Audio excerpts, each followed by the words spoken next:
there. In today's video, we are going to be talking about questions that you should be asking a grant funder when you're in those final stages of evaluating if it's a grant that you want to pursue or not, because grants are way too much work to not be focusing on the right ones in the first place. So that is what we're covering today. I'm Meredith Noble. I'm the founder of LearnGrantWriting.org, where we help people like you become grant writing unicorns. Okay, let's hit it.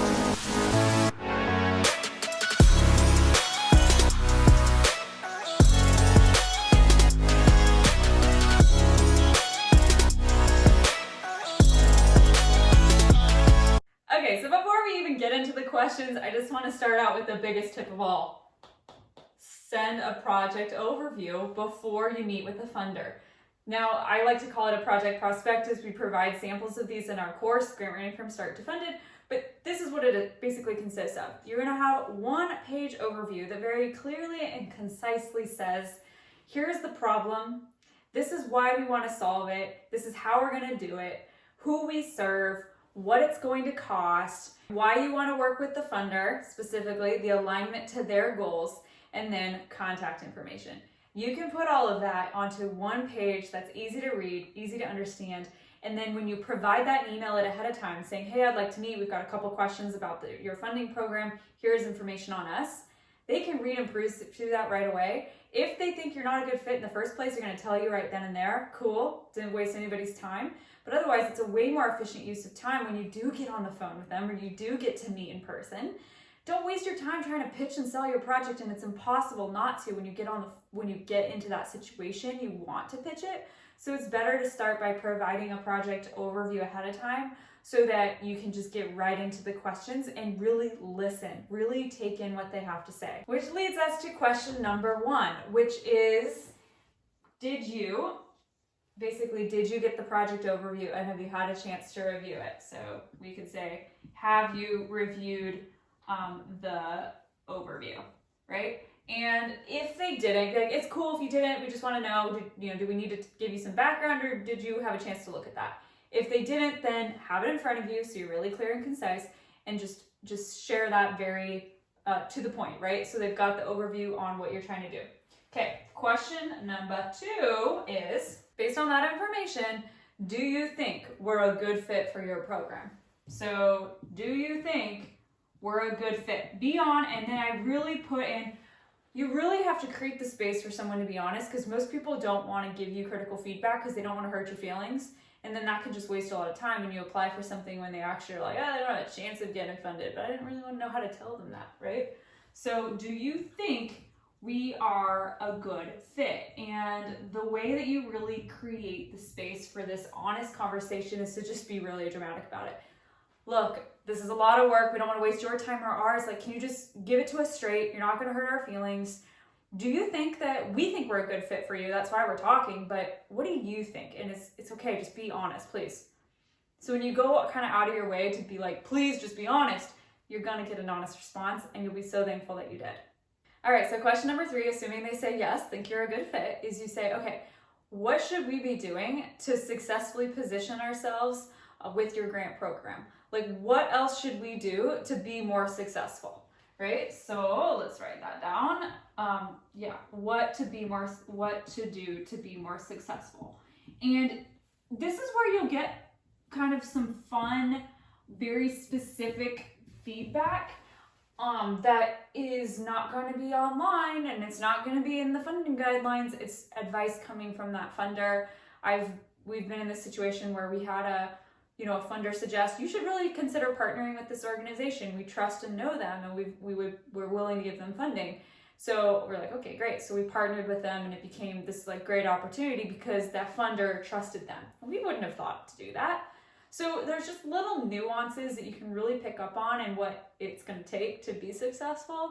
Might say, like, we want to see that you're more sustainable, or we want to see a feasibility study, right? Like, there's a number of things that they might ask for, and you want to know that you're addressing those. Okay, the next thing you've got to be super dialed on, and it can be complicated, but it's eligibility. So you're going to ask, we are a fill in the blank, 501c3 nonprofit, municipal government, scrappy startup, right, whatever. We believe we're eligible for your program. Do you agree? So confirm eligibility, because And eligibility is kind of like two things need confirmed. So the first one is figuring out, are you as an applicant eligible? So is your organization eligible for funding? And don't just assume that your organization is a 501c3 nonprofit, because there's something like 21 different types of nonprofit designations. So it's important to know which one are you so that you actually can receive grant funding. If you're in the state where you actually don't have a nonprofit, or you need to have, then they do receive the most grants. So if you can figure out a fiscal sponsor, that's something we talk about in grant writing from start to funded, but you can also spend some time researching it. And it's basically where, you know, someone else provides that grant administration and that 501c3 umbrella for you. And then you can kind of incubate underneath them and build your experience and really do what you're best at while being under them and not having to go start a whole new nonprofit.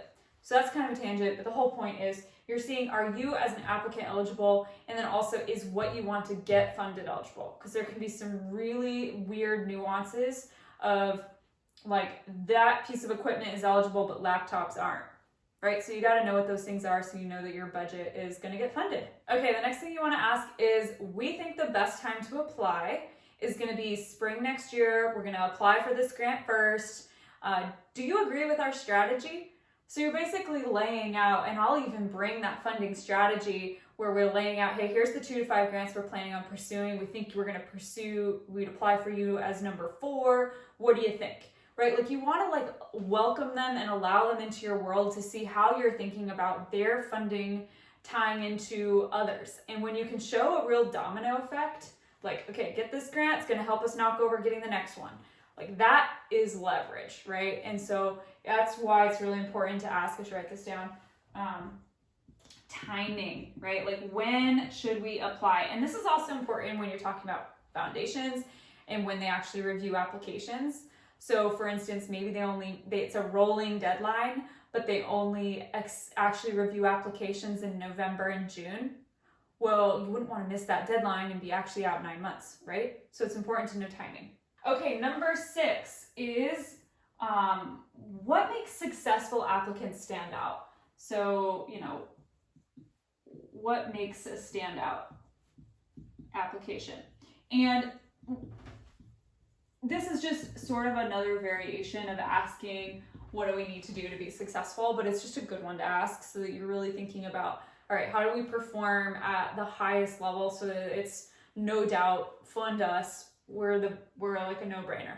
So just some good little nuggets can come from that question. And then you can wrap it up by just saying, okay, is there anything else that you think we should know or you want us to know, right? And that can just be a nice broad way to wrap up the conversation. This doesn't need to be a long conversation. Don't waste their time and don't waste yours either. And if at any point along the way you're like, you know what, this doesn't make sense, I don't think we're a good fit, just kill it. It's cool. Move on. Don't waste anyone's time, because this call, this 20-minute, 30-minute conversation, if it can save you like 100 hours of pursuing a grant that you have no chance of winning at all, like, it's totally worth it, right? So just remember, this is not selling the grant funder. This is really doing genuine data collection and really listening to them to see if you're a good fit. So hope that you found that helpful as you think about the questions that you're going to start asking funders when you're at that final phase. I'd be curious if you have other questions, drop those in the comments below. Like, what questions do you like to ask? It'd be cool if there were some funders listening, they could weigh in on one of the questions that they like getting asked. But that's that. Hit the like and subscribe button if you want more videos like this. We drop one about once a week. And that is it for now. See you later. On behalf of myself and the whole team at learngrantwriting.org, thank you so much for watching this movie. See ya.